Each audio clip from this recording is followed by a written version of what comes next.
Bonjour tout le monde, bonjour, bonjour, comment allez-vous, comment allez-vous, comment allez-vous, bonjour. J'espère que vous allez bien, j'espère que vous allez bien. Aujourd'hui, je suis venue parler d'un thème assez rapide. Je suis venue parler de la dépendance affective. Bonjour grand frère, comment vas-tu? Ça fait plaisir de te voir par ici. Comment tu vas? Merci vraiment pour le soutien, merci beaucoup, ça me va droit au cœur. Je suis venue parler de la dépendance affective. J'avais commencé à traiter du sujet dans la semaine.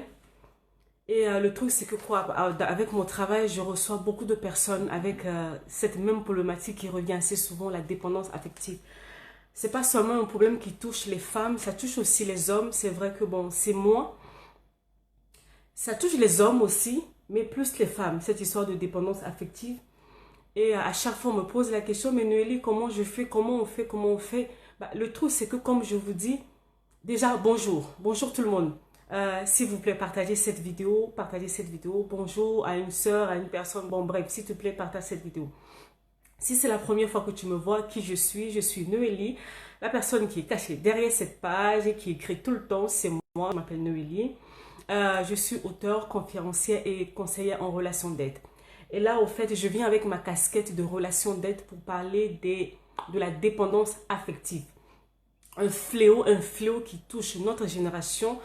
Une chose dans laquelle moi-même, je me suis retrouvée pendant des années et que j'ai vraiment réussi vraiment par la grâce de Dieu, réussi avec beaucoup de travail sur moi-même pour pouvoir vraiment sortir de là, au fait.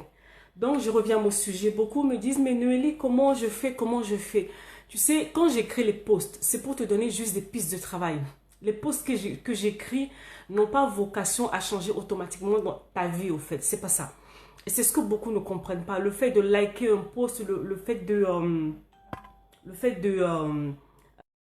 voilà, commenter un post ne change pas ta vie. Il faut aller vraiment au-delà. Il faut vraiment prendre le temps de travailler vraiment sur, en fait. Donc, si tu sais vraiment que excusez-moi, si tu sais au fait que toi-même tu es dans cette problématique de dépendance affective, qu'est-ce que je te conseille? Écris-nous au fait, parce que bah, souvent sur cette page, je parle au fait des symptômes. Je parle des symptômes de la dépendance affective. Mais ce que les gens ne comprennent pas, c'est que on ne traite pas les symptômes, on traite la source, la cause du problème en fait. On ne traite pas les conséquences, on ne traite pas les symptômes. On va à la source du mal pour éradiquer le mal.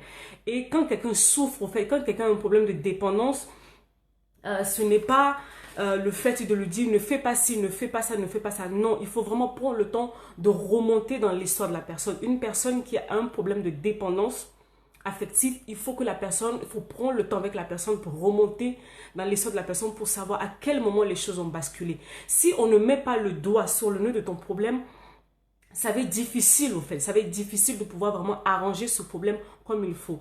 Donc, voilà. Une personne au fait on parle des symptômes, là je parle des symptômes, une personne au fait qui est dépendant affectif, homme ou femme, dépendant affectif, c'est une personne au fait qui n'a pas de point de vue. C'est-à-dire que la personne adopte.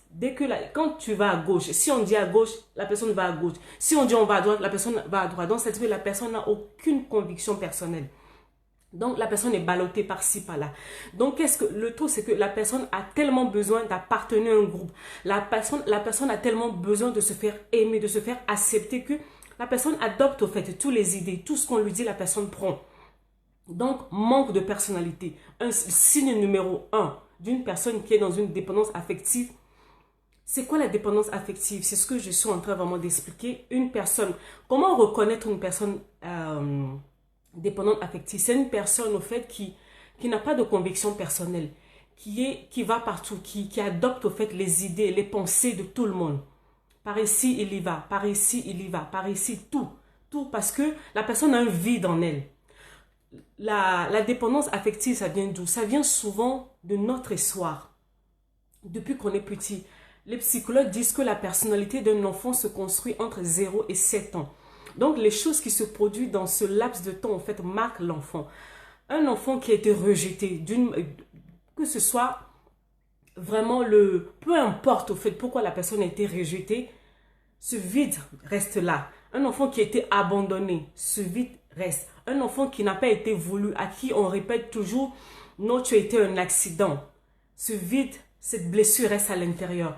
Une personne qui a été maltraitée, qui a reçu beaucoup de mauvaises paroles, qui a subi que ce soit la violence physique, la violence psychologique, la violence verbale.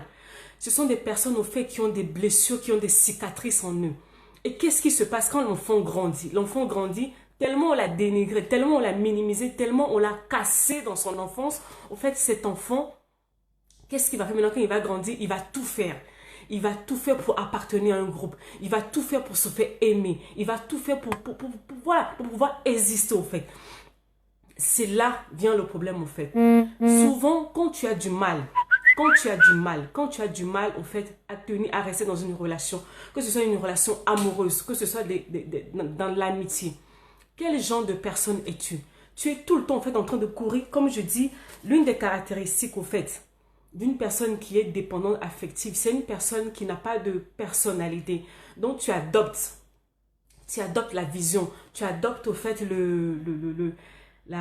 les pensées, les habitudes, les comportements de tout le monde. Tu ne sais pas qui tu es au fait. Donc tu deviens comme un caméléon. Partout où tu passes, tu essaies de t'adapter à tout le monde pour te faire aimer, pour te faire accepter.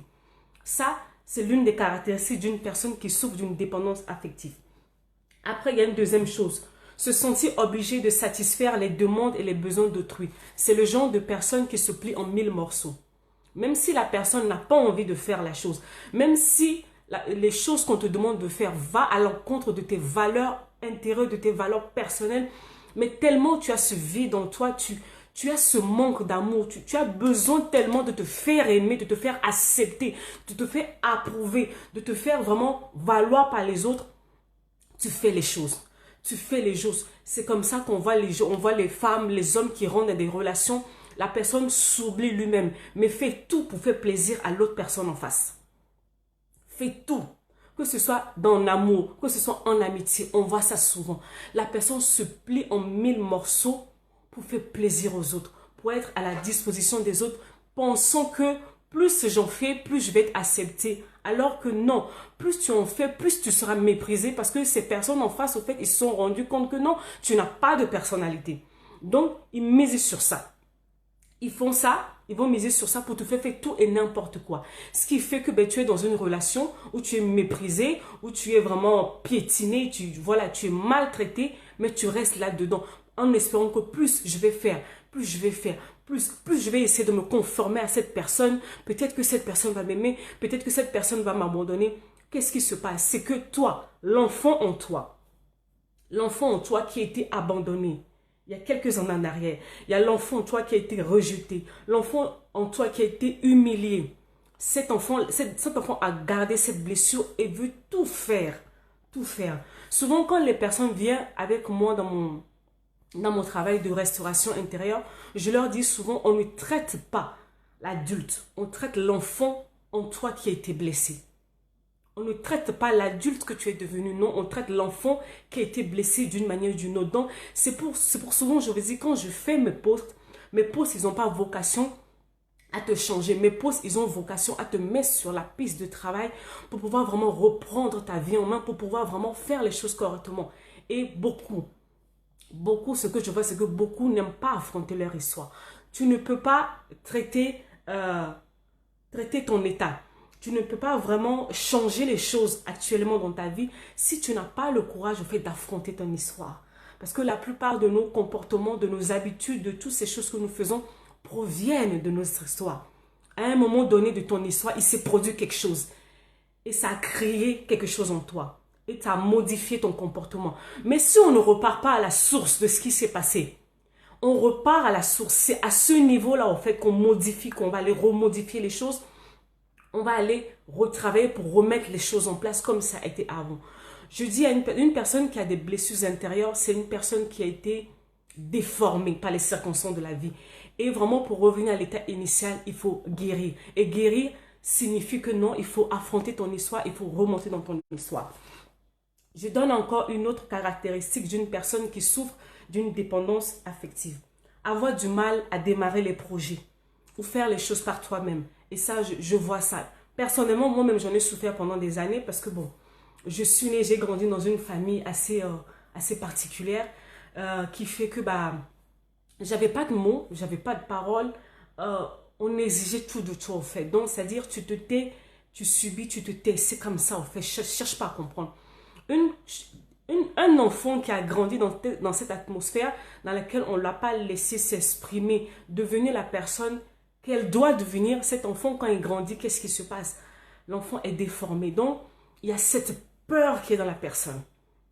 Cette peur, c'est-à-dire que tout ce que la personne va faire dans sa propre vie, elle va toujours aller demander l'avis des autres. Est-ce que tu penses que ça c'est bien pour moi? Est-ce que je peux faire ci? Est-ce que je peux faire ça? Donc, elle prend au fait le pouvoir de sa vie, elle le laisse dans les mains des personnes en face.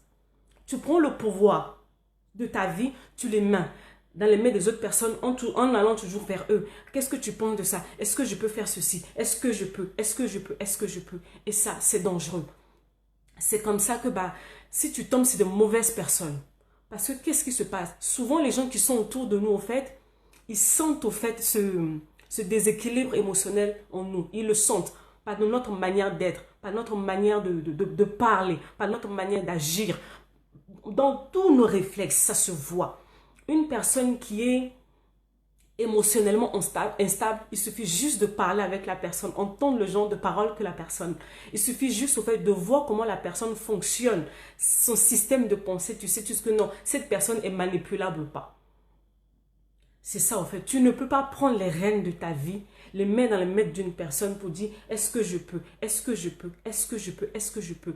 La question en fait que j'aimerais te faire réfléchir, souvent dans mon travail c'est ce que je fais aux gens, je pousse les gens à réfléchir.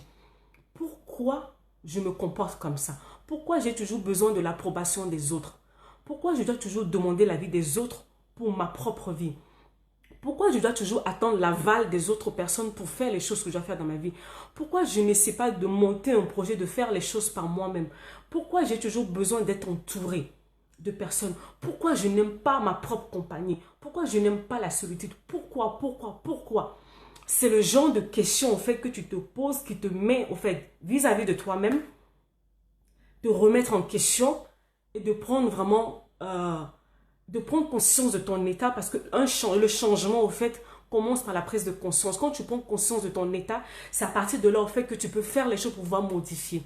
Beaucoup de nous, au fait, on est dans nos habitudes de tous les jours. On fait les choses parce qu'il faut les faire, parce que c'est comme ça, parce que c'est comme ça.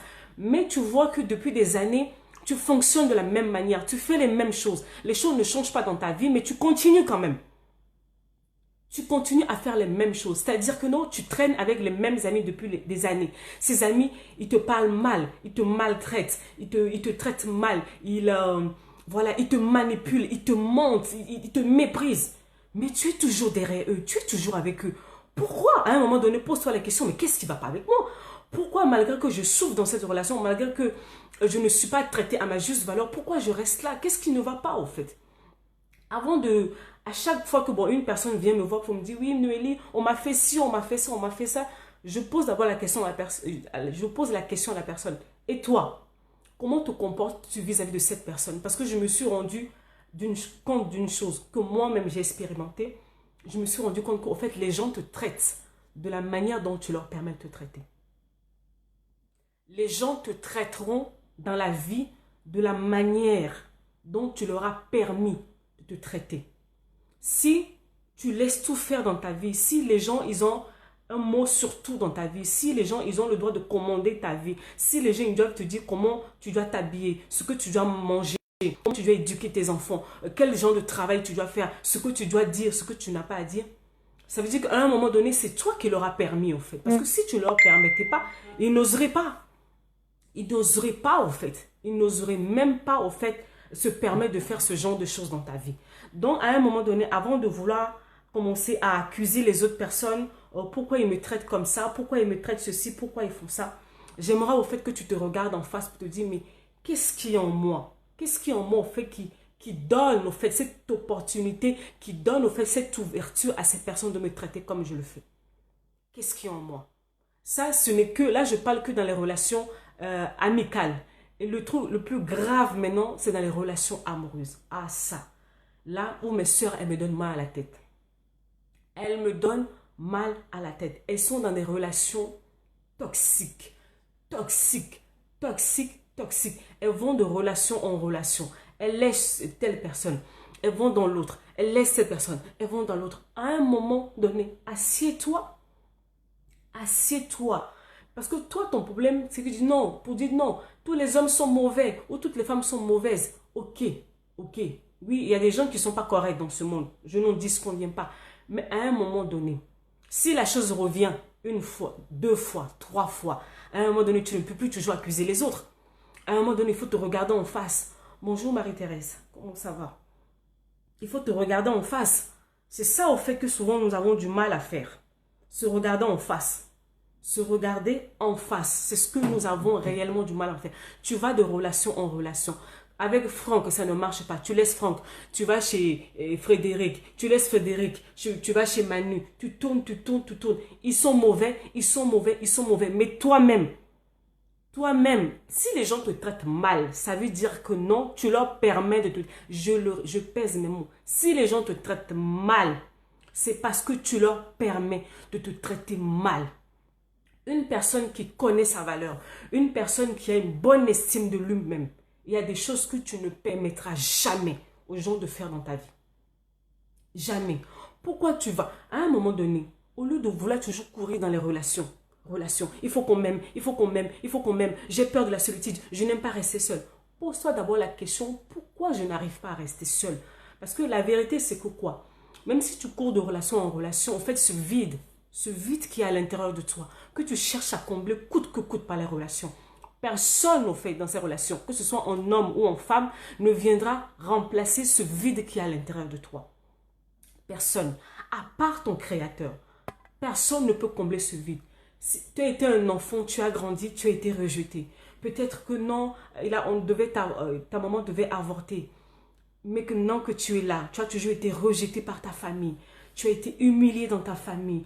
Tu as été tout ce que tu veux. Tu as été rejeté. Tu as été violé, tout ce que tu veux. Tout ce que tu peux me donner comme raison, comme motif. Je suis d'accord. Ça s'est passé. Mais maintenant, on fait quoi pour la suite? Tu ne peux pas prendre ce vide, ces choses qui te manquent, que tu n'as pas eu quand tu étais enfant. Tu ne peux pas prendre tout ton temps à vouloir aller rechercher ces choses dans les relations. Ce que tu fais, c'est que plus tu vas aller de relation en relation, plus tu vas être détruit. Plus tu vas aller de relation, plus tu vas être détruit. Parce que tu cherches une chose que la personne en face est incapable de te donner. Tu cherches une chose que l'autre en face sera incapable de te donner. Parce que l'amour que ton père ou ta mère ne t'ont pas donné, aucun homme ou aucune femme sur cette terre ne pourra combler ce vide en toi. Ils ne peuvent pas.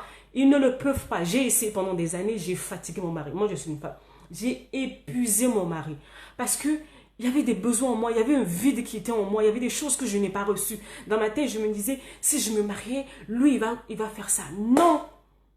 Non, c'est un mensonge. Il n'est pas là pour ça, en fait. La personne avec qui tu te mets en relation, en fait, sa vocation, son but, son rôle, ce n'est pas de combler le vide qui est en toi. Les filles, je parle souvent aux filles parce que je suis une femme. Les filles, les femmes, s'il vous plaît, arrêtez de rentrer dans les relations, que ce soit amoureuses, que ce soit amicales, pour combler vos vides. Travaillez sur vous, remettez-vous en cause, regardez vos vies en face. Soyez courageuse, affrontez vos peurs, affrontez vos passés et faites les choses proprement. Si tu n'arrives pas à te soigner toi-même, tu penses qu'un homme a la capacité de venir te soigner? Si tu es en insécurité avec toi, parce que si déjà tu es en insécurité, ça veut dire que cet homme qui va venir là, tu vas être comme un flic, une flic sur sa tête. Tu vas l'épier. Tu penses que c'est jalousie maladive que tu as à épier tout le temps, à être tout le temps derrière ton conjoint. Tu crois que ça vient d'où? Ça vient d'une insécurité qui est à l'intérieur de toi. Parce que il y a des images que tu as eues quand tu étais petite, parce que. Mais à un moment donné, sois honnête avec toi-même. Assieds-toi vis-à-vis de toi-même et travaille sur toi. Ça fait depuis 2 ans que je répète la même chose aux femmes. Les filles, arrêtons de faire semblant. On fait tellement semblant. Moi-même championne. J'étais championne en sourire. Un large sourire. Si tu me vois, tu ne peux pas savoir que j'ai des problèmes. Mais j'avais des réels problèmes. J'avais des sérieux problèmes. J'avais des blessures en moi. J'avais donc, j'étais, comment on dirait, une cadavre ambulante. Je marchais, on me voyait. J'étais bien maquillée, j'étais bien habillée, j'étais bien coiffée. Mais à l'intérieur de moi, j'étais une épave. Une épave qui faisait que j'avais de mauvaises relations avec les gens parce que dès qu'une personne me montrait un tout petit peu que la personne m'aimait ou la personne s'intéressait à moi, je m'agrippais à la personne comme une grue. Ne me laisse pas. Donc je suis prête à tout faire, que ce soit dans les amitiés. Combien de fois je n'ai pas été bafouée dans mes amitiés? Combien de fois on ne m'a pas piétiné sur moi dans mes amitiés? Parce que je ne savais pas qui j'étais. Je ne connaissais pas ma valeur. Je ne savais pas ce que voilà, je ne savais pas ce que oui, voilà, ma valeur, quoi. Je n'avais rien de tout ça. Donc, j'étais maltraitée dans mes relations et le Seigneur m'a fait grâce pour les relations amoureuses. Le Seigneur m'a fait grâce. Je ne suis pas allée tomber sur des hommes compliqués ou des manipulateurs. Parce que ce qui arrive, c'est ça, au fait, les filles. La vérité. Je vais vous dire la vérité. Je travaille avec beaucoup de femmes en coulisses. Le problème, c'est que quand tu es une dépendante affective, et que tu as toujours besoin des autres, tu as besoin qu'on t'aime, tu as besoin que les gens soient là pour toi, tu as besoin de leur aval, tu as besoin de leur approbation, tu as besoin de ceci, tu vas tomber sur un manipulateur. Parce que le manipulateur, il vient dans ta vie avec un large sourire. Alors que derrière, son plan, lui, c'est de te détruire. Parce que le manipulateur, lui, il est là pour te dominer, pour te faire croire que tu n'es rien. C'est comme ça que vous allez de relation en relation. On vous dit, prenez le temps de travailler sur vous. Non, ça ne vous intéresse pas. Vous allez de relation en relation et vous tombez sur des manipulateurs.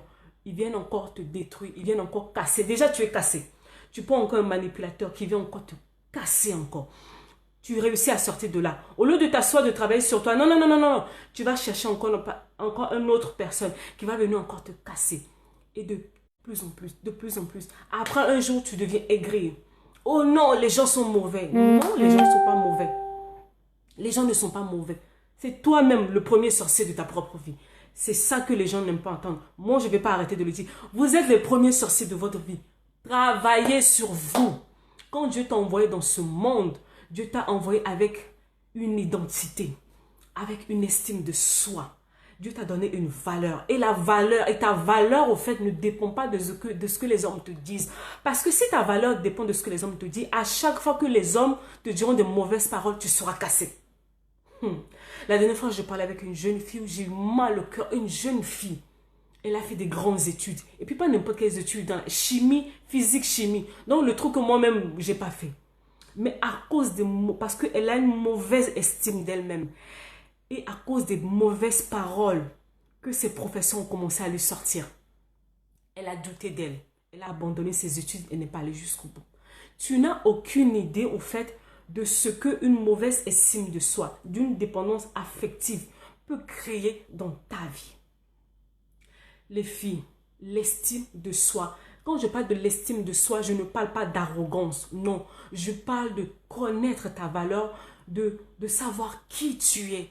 Qui tu es. Parce que quand tu sais qui tu es, personne, je dis bien personne sur cette terre ne viendra te briser parce que ta valeur dépend de ce que ton Créateur dit de toi. Ta valeur ne dépend pas de ce que tu possèdes. Ta valeur ne dépend pas de ce que les hommes disent parce que souvent, nous aimons vivre notre vie dans le regard des autres personnes. Nous aimons vivre notre vie dans le regard des autres personnes. Et ça, c'est un piège. À chaque fois que tu voudras vivre ta vie dans le regard des autres personnes, c'est un piège qui est là pour toi. Parce que le jour où la personne...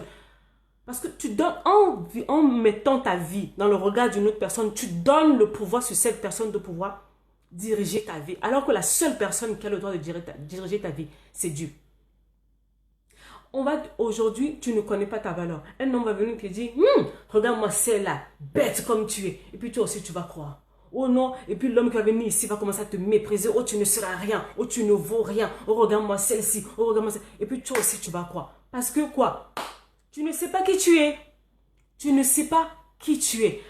À chaque fois que je vois les femmes, les filles venir vers moi, la première question que je leur pose, qui es-tu? Et beaucoup bug à ce niveau déjà. Qui es-tu? Qui es-tu? Comment te définis-tu? Parce que si tu ne te définis pas, les autres vont te définir. Si tu n'arrives pas à te définir qui tu es, les autres vont le faire pour toi. Et les autres, ils ne vont pas forcément le faire dans le bon sens. Parce que Ne pense pas que le monde est joli, le monde est gentil, tout le monde est gentil et beau avec toi. Non, il y a des gens qui sont là, qui sont spécialistes pour te casser. Et dès qu'ils sentent la faille en toi, dès qu'ils sentent que non, ah, celle-là, ou celui-ci n'est pas stable, allez, ils s'engouffrent dans la brèche. Ils vont bien te détruire. Les filles, travaillez sur vous. Travaillez sur vous, je vous en prie.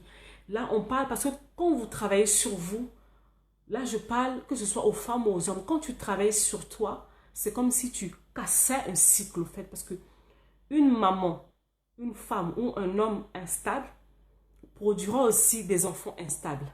Et ce qui fait que le cycle continue.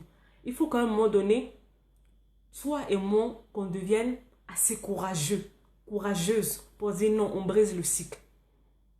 Je ne dis pas de nier ce qui t'est arrivé. Parce que beaucoup me disent, oui, Noélie, je vais oublier. Non, je ne te dis pas d'oublier ton histoire, de nier ton histoire. Je veux dire que maintenant, il faut apprendre à travailler sur toi. Il faut apprendre à dépasser tout ce que tu as pu vivre. Ce qui est passé hier est passé hier. Maintenant, tu es une nouvelle personne. Tu ne peux pas toujours vivre, au fait, avec le filtre de ton passé, avec ce qui s'est passé dans ta vie, dans le passé. Tu ne peux pas. Tu seras détruite. Tu vas être détruit. Tu ne peux pas. Si tu te reconnais dans ce que je dis, je t'en supplie, que ce soit avec moi ou que ce soit avec une autre personne, sois honnête avec toi-même. Sois honnête avec toi-même.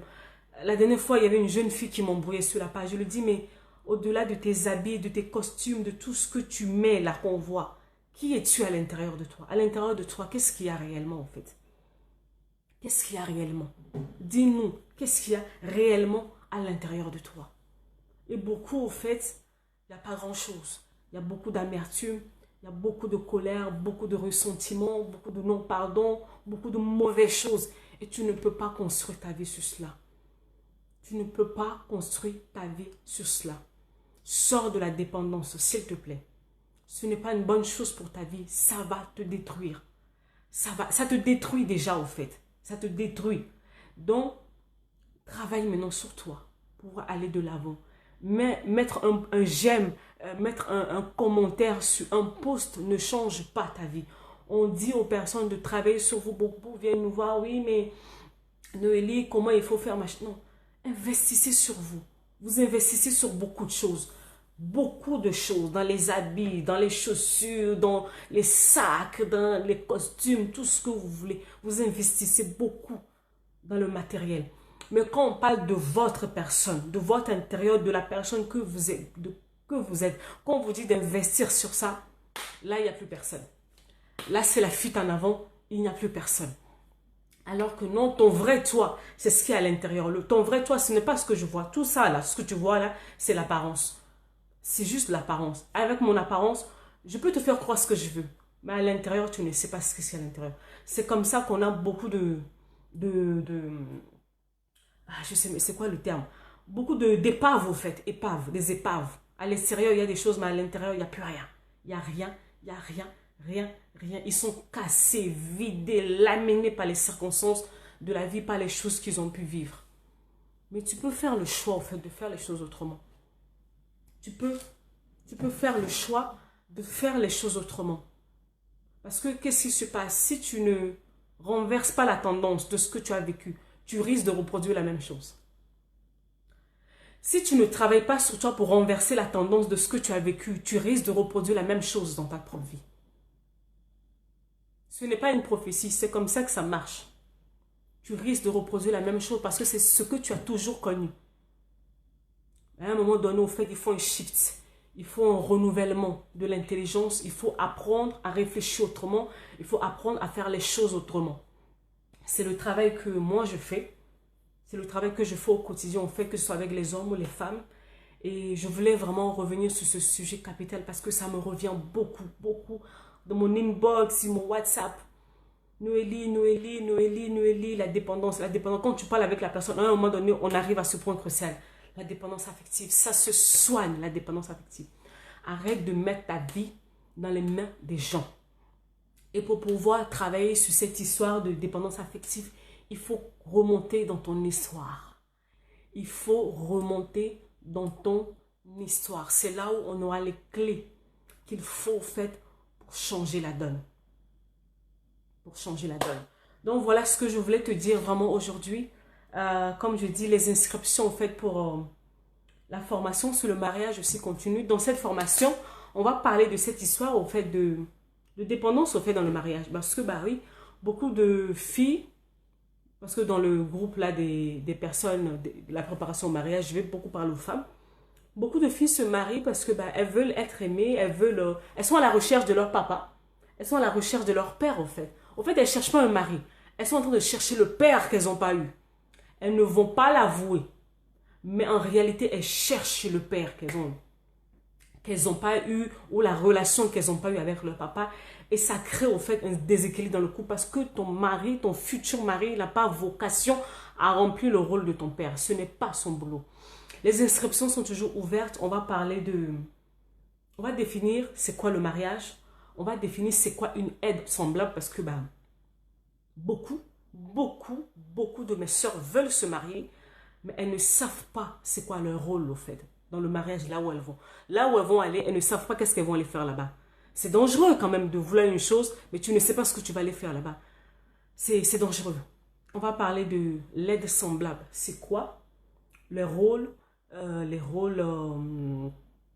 les atouts de l'aide semblable. On va parler du choix, dans le choix, parce que mes soeurs, elles ont beaucoup de mauvaises attentes, beaucoup. La plupart d'elles, elles viennent me voir, ça s'arrête au physique. Oh non, il est beau, il est grand, il travaille bien. Non, c'est pas suffisant. C'est pas suffisant en fait. C'est pas suffisant pour le choix. On va parler de la destinée, on va parler de l'identité. L'identité, et dans l'identité, on touchera justement à cette histoire de dépendance affective encore. Et qu'est-ce qu'il y a encore? On va parler des réalités spirituelles parce que bah, dans le mariage, au fait, oui, avant le mariage, il y a des réalités spirituelles. Dans le mariage, il y a des réalités spirituelles. Donc, c'est pas parce que tu vas aller te marier que non, ça y est, tu vas crier victoire, victoire. Non, tu as juste gagné une bataille. Tu n'as pas gagné la guerre.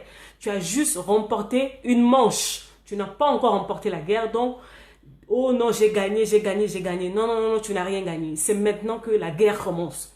Le jour où tu réussis à te marier, c'est là où la vraie bataille commence maintenant. Donc voilà, on va commencer le 4 mars.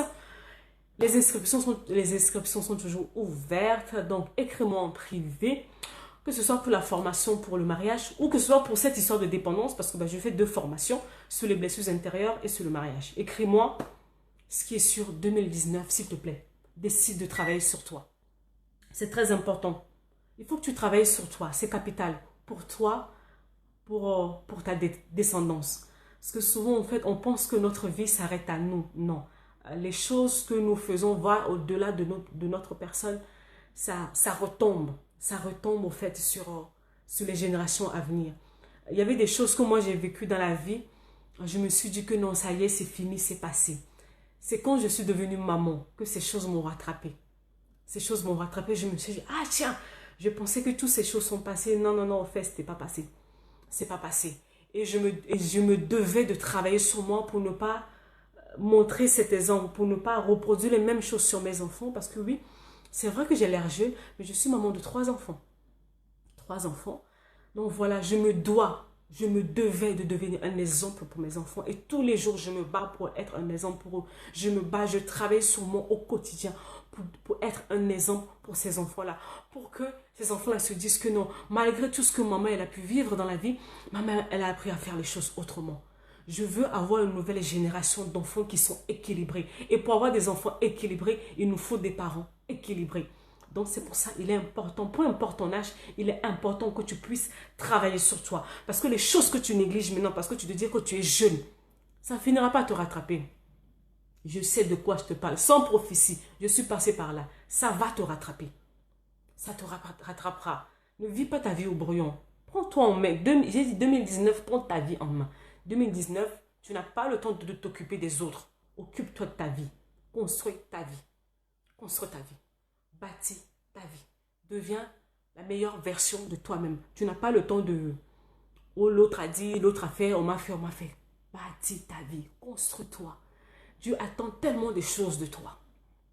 Tellement de choses de toi. Tu sais, même, et je vais finir par là, même dans le domaine du service, même dans le domaine du ministère avec le Seigneur. Il y a des choses, il y a des niveaux que tu n'atteindras pas.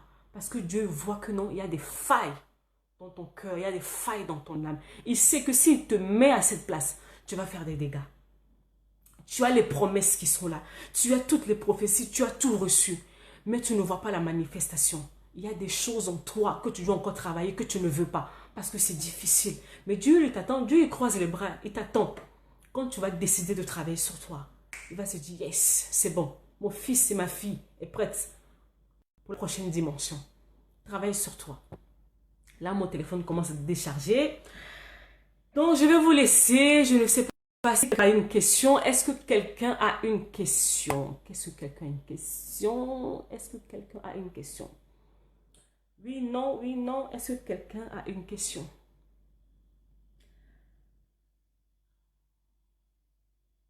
J'ai fini. Moi, j'ai fini de parler. J'ai fini. J'ai plus rien à rajouter. Si vous n'avez pas de questions ici, si vous avez des questions, venez me voir en privé. Envoyez-moi un message en privé directement. Et puis bon, on va voir ce que l'on peut faire. Voilà. Aujourd'hui, je suis venue parler de la dépendance affective. Il faut te soigner. Ça se soigne. Il faut te soigner. Donc, s'il n'y a pas de questions, ben, je vais vous souhaiter vraiment une bonne journée, une bonne fin de journée. Que Dieu vous garde. Un bon week-end à vous. Prenez soin de vous. Prenez soin de vos familles. Et puis, bon, on se dit à la prochaine. À n'importe quel moment. Bonne journée. Ciao.